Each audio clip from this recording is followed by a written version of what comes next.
மாவடிப்பள்ளி பாலம். மாவடிப்பள்ளி பாலத்தை கட்டுறா உங்கள்கிட்ட தான் கேட்கணும்.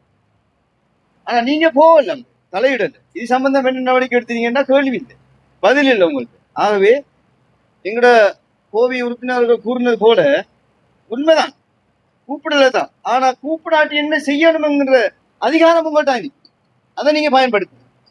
ஆகவே கௌரவ தவிசாளர்களே, இன்றைக்கு மையவாடியில் நடந்த எச்சங்கள் சம்பந்தமாக கல்லொண்ட எங்களுடைய என்பிபி உறுப்பினர் புறநாத பாராட்டு. ஏன்னா கடந்த அரசாங்கம் இப்ப எங்களுடைய பிரதேச சபையில ஒருத்தன் தலையிடாம பிரதேச உறுப்பினர் அவர் அதிகாரத்தை கொண்டு அவர் அரசாங்கத்தை செய்தாருன்னாங்க பாராட்டணும். இன்றைக்கு நாங்க பிரதேசவாதம் யாரும் பார்க்கல. ஆனா அவர் கூறினது போல கடைசி ஒரு மனிதண்ட கடைசியா செல்ற இடம், அதுல நான் கூட அவர்கிட்ட போகல. ஏன் போகலன்னு சொன்னா அதுக்குரிய அதிகாரம் என்கிட்ட இல்லை.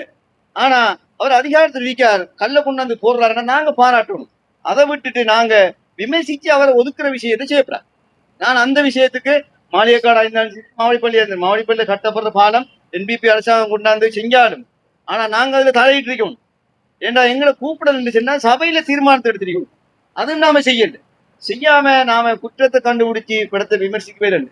ஆனா இன்றைக்கு மாளிகைக்காடு மையவாடி மிகவும் கூடுதலான முறையில் பாதிக்கப்பட்டிருக்கு. இந்த அரசாங்கம் வெறுமனே எங்களுடைய உறுப்பினர் கல்ல போட்டு அதை சும்மா விடுறதை விட அதோட விட்டுறாம மிகவும் உங்களுடைய முயற்சியால எவ்வளவு தூரம் அதுக்கு அபிவிருத்தி செய்யணுமோ, எவ்வளவு தூரம் அந்த கடல் அரிப்பை தடுக்கணுமோ அவ்வளவு முயற்சி செய்ய வேண்டும். அதுக்கு உதவியா உங்களோட அரசாங்கம் உங்களுக்கு இருக்க வேண்டும் என்று இந்த சபையில நான் கேட்டுக்கொள்கிறேன்.